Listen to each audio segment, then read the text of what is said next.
Okay, maybe I was wrong. Ladies, gentlemen, and Harajam of all ages, with Season 1 coming up extremely soon, just over a week away at this point, the developers have generally stopped giving us too many hints as to what is to come, as they've already revealed most of the things that they actually want us to know ahead of time. But that doesn't mean that they aren't giving us anything. There is still new information about the season, new information about the health of the game in general, confirmations on things that were more than a little bit unclear, a bit of a misunderstanding in the community itself as well, and then of course there's a sort of big issue with Season 1 that I recently realized myself, which could very well cause a lot of backlash if it isn't changed before the season happens. Without further ado then, let's begin with the really big topic. A couple of days ago we had a big 6-minute gameplay trailer release showing us new information on Season 1 itself, and part of that was them showing multiple chapters of the season journey for the first time. Before that we'd only seen Chapter 1. The first time they showed Chapter 1 they hovered over the rewards screen a little bit and showed that it contained 2 brand new legendary effects, one for Barbarian, one for Druid, and that got me really excited when I saw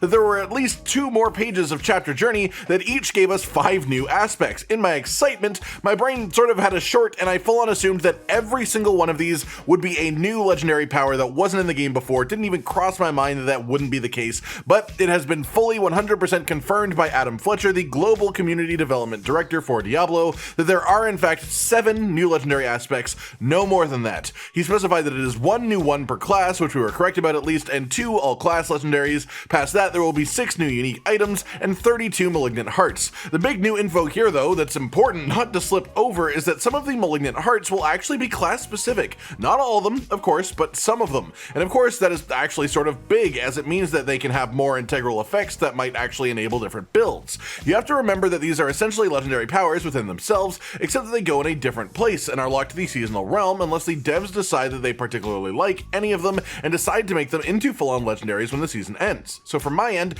I want to say, my bad, we are not getting 35 new legendaries. I apologize for that. I just got excited, and I hope I can be forgiven for obviously being a little bit excited. But the info that does tell us, though, is that outside of these 7 legendary aspects that are going to be brand new, we are getting a minimum of 8, more likely about 28 others, if the season journey stays the same rewards chapter to chapter, new aspects to the Codex of Power. I don't mean full new legendaries, I mean legendaries that we already had that were not in the Codex before, being added to the Codex now. So hopefully we get some of those rarer but heavily sought after aspects that are basically required to get a build off the ground into the Codex of Power. An example from my personal time is a Druid main being the Shockwave aspect for a pulverized build. It is literally the most important one for that build. It just doesn't really work great without it, and even with having a minimum roll, it is better than not having it at all, and it was a tough one to find for some people originally too. So if stuff like that is getting added to the Codex of Power, I'm still feeling quite happy about this whole thing.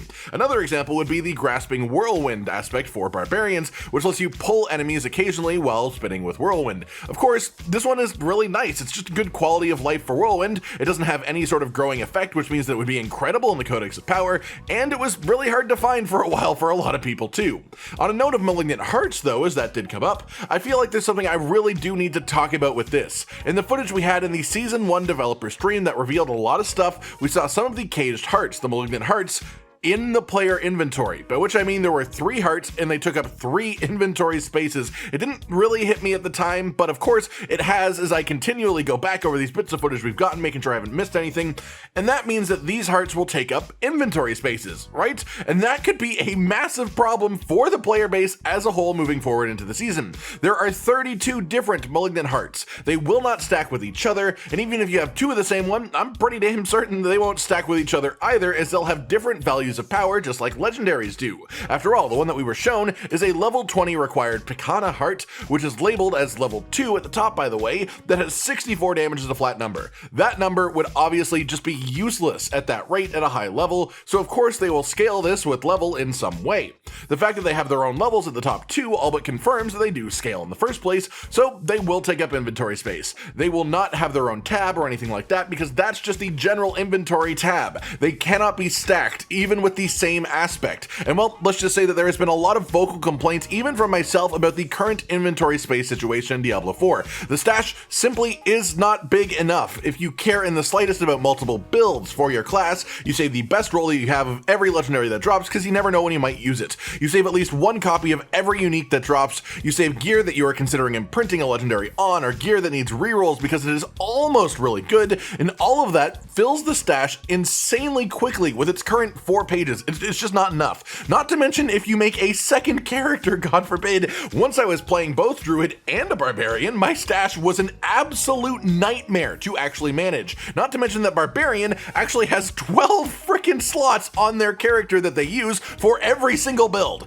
They've said that they're looking into stash space improvements in some way, but the only concrete info that we have on that is that gems will be changed into a material rather than an inventory filling item around Season 2, which is not going to help Season 1, which means not only will that not be happening yet, but the Malignant Hearts now will also be taking up your inventory space on top of that. Not to mention that it says in the footage that we saw that you cannot remove a Malignant Heart from a piece of jewelry, meaning once you've put it there, that's going to stay there, which means that you will have to keep multiple copies of actual good ones that you get if you want to be able to upgrade your jewelry. Otherwise, you're stuck to the jewelry that you have because the Malignant Heart will be in there and you cannot remove it. So again, this just causes so many more inventory concerns. The time before the season that we had was about a month and a half. The season's going to be 3 months. If we have 3 months with an extra thing taking up inventory space and no larger stash, people are going to have a lot of complaints because it's already a big concern, and this makes it a much bigger issue in my eyes. I don't know what the devs are planning here, but I really hope that we at least get one extra stash page just to make up for all the extra space that we will need for the Malignant Hearts alone.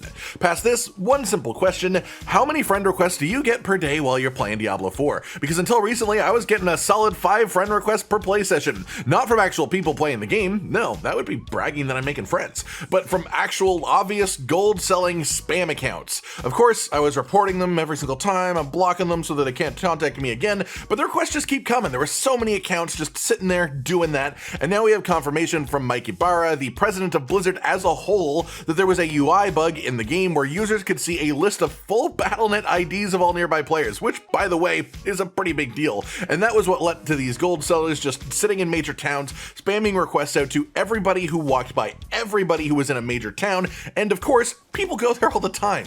The issue has been fixed though, apparently, and that means that these completely random, obviously spam friend requests will stop, which is great because it was a bit annoying and also a little bit sad to get a friend request only to realize that you don't have a new friend, just someone trying to scam you. Past that, we have an interesting series of tweets from Adam Jackson, lead class designer for the game. The first one talking about Season 1 and that they want to hit level 100 in every season. They are thinking of playing some kind of fire sorcerer this season, and a number of people saw that and instantly came to the conclusion that if the lead class designer of the game is planning to play a certain way in Season 1, it must be because it's about to get some really massive buffs and will now be overpowered, because why would someone with inside information on class changes that are coming pick something that wouldn't be overpowered, right? Well, wrong, quite clearly. You have to remember that a lot of the developers just sort of, well, enjoy playing the game that they've made. They have spent countless hours with it already. They aren't looking to break any world records for speed or reaching higher tier nightmare dungeons, anything like that. They just want to experience the fruits of their labor and do cool things with it.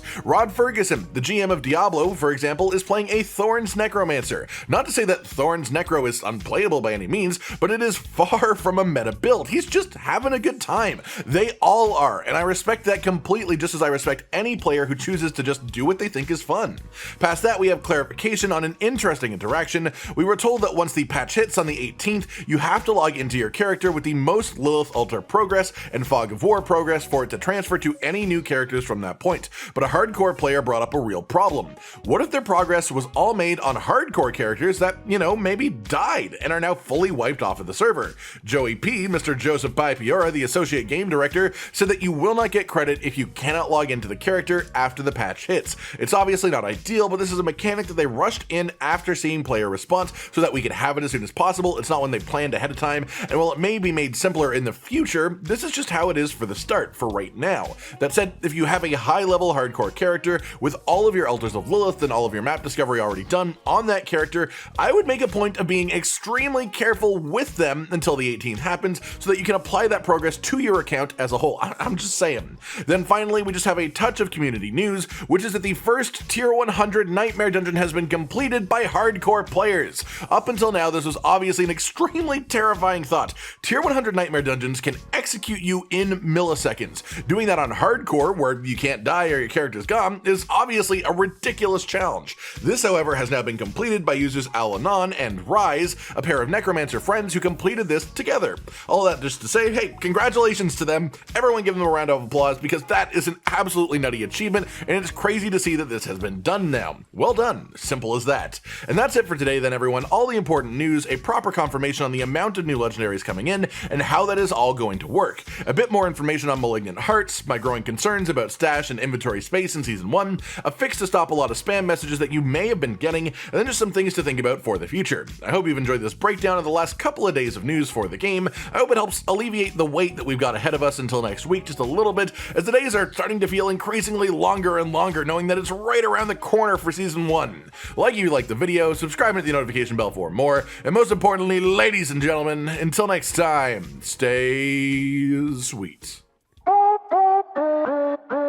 Josh, Cotton, and Hollow with the videos, dropping the humor like a hammer on your tippy toes, bringing entertainment on a daily arrangement to take our insanity and turn it into entertainment. Yes, I said entertainment twice, to reiterate that it is nice to look into your faces on a mostly daily basis when you let us in your homes to make the whole world a stage. Goodbye.